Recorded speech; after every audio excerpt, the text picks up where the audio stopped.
You're not in danger. You're just waking up. I know your mind tells you that you're going to lose something. You're going to die some way. It may be something social. You may think that if you fail at work, you don't have enough money. For different reasons, you may feel, oh, that's going to be the end of me. Even the apparent death of your body, still a thought in your mind thinking that it's going to happen and you're fearing it. So all your sense of danger, the reasons why you're stressed at work, in relationships, all your negative emotions are based on the idea that you're going to disappear, that you're going to die some way. It's the fear of death. So this restless sensation, I have to do, I have to become, I have to achieve, I have to fix, all that becoming that doesn't allow you to enjoy this moment perfectly as it is. This sense of danger is nothing else but you exposing your deepest fears. So don't worry, you're not doing anything wrong. You're just feeling the bubbling of you waking up. So instead of freaking out and just keep pushing it, that you can still delay it quite a lot, the awakening, by pursuing these thoughts of fear, the sense of disappearing. But it's certainly going to happen at some point. I just want it to be for you as soon as possible. So you don't have to live all your life threatened just to wake up to realize there was nothing to fear in the first place. You may feel, for example, sadness. When you feel sadness, you are feeling, oh, I lost love. I lack love. I lack appreciation from other people. I lack all this. But think about it. That is a thought. It's just a thought. And only if you think it has meaning. Someone else in the same situation or a different version of you in the same situation wouldn't think that thought and it wouldn't feel like that.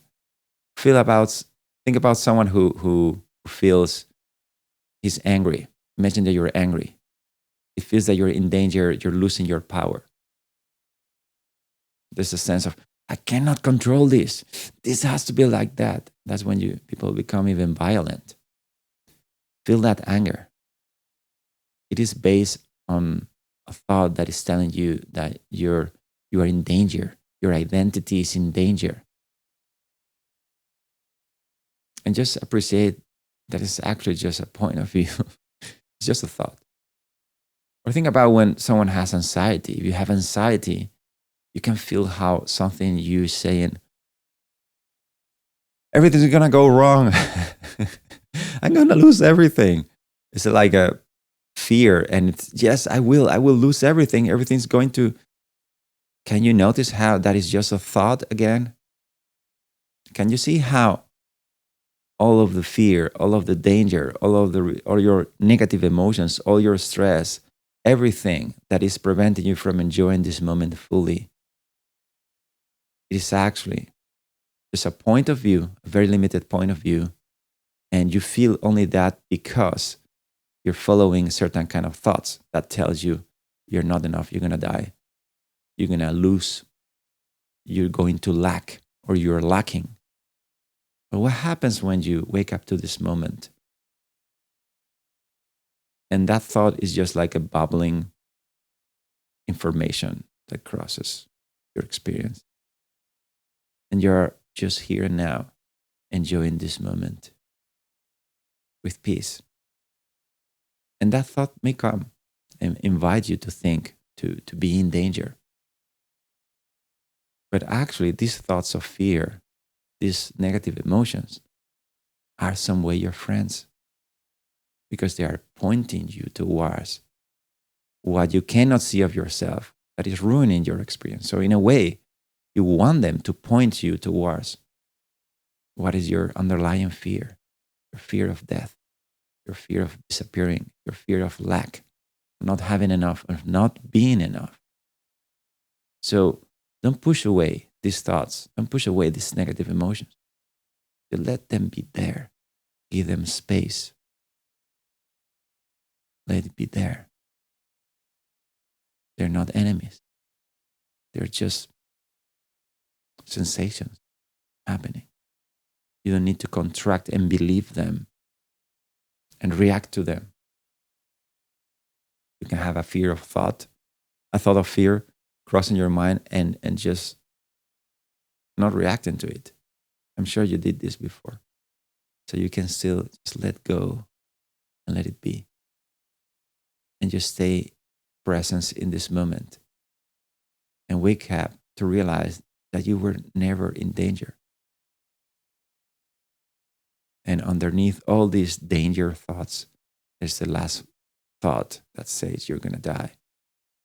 One day, maybe. You're trying to avoid it. Avoid thinking of it, of course. But there is this underlying sense, the invisible threat of you disappearing. But here's the good news. You're not the body. So you're not going to die. And ultimately, notice how that is just a thought. What is it actually here in your experience, in your reality right now? Without thinking, just being.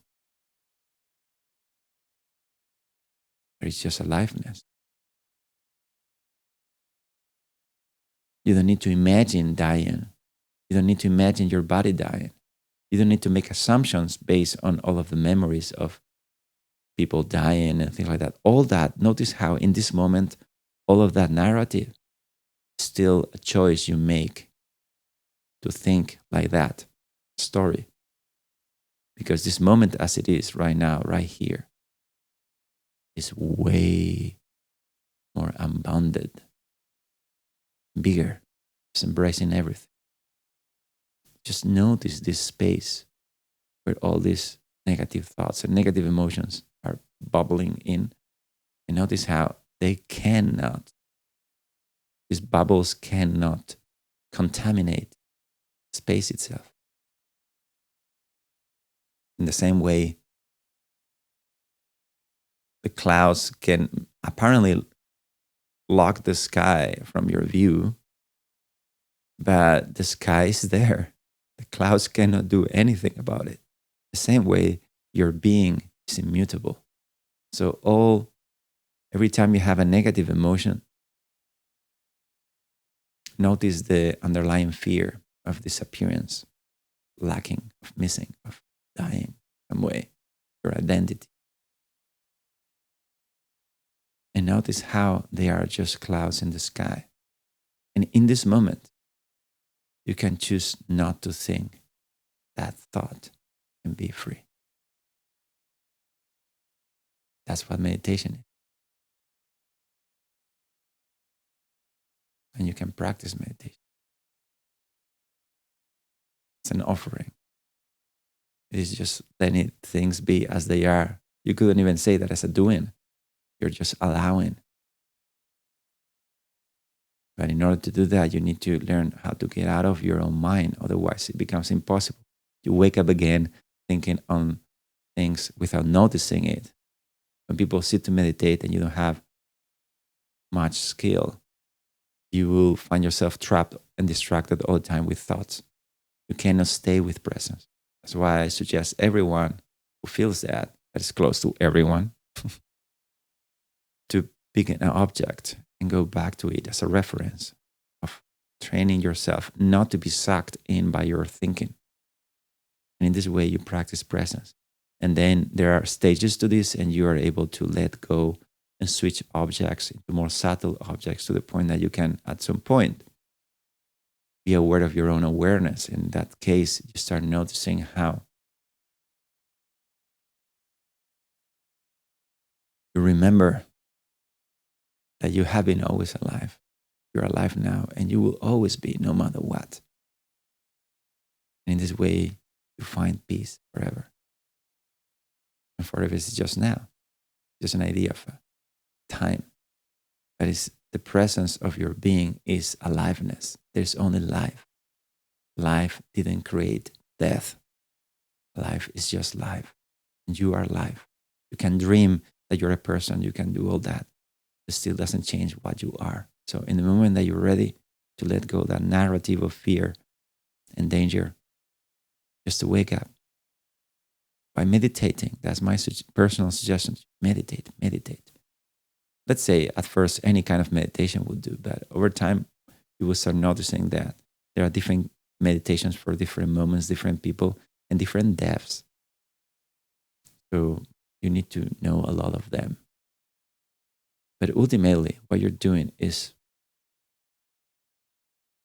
deprogramming your compulsivity to keep on thinking all the time.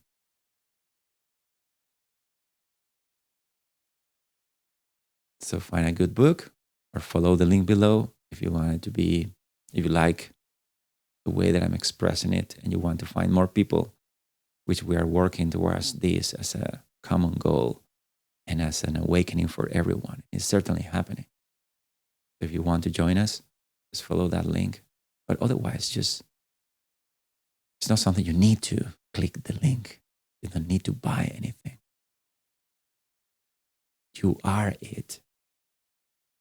And use anyone or anything at your disposal to remember that.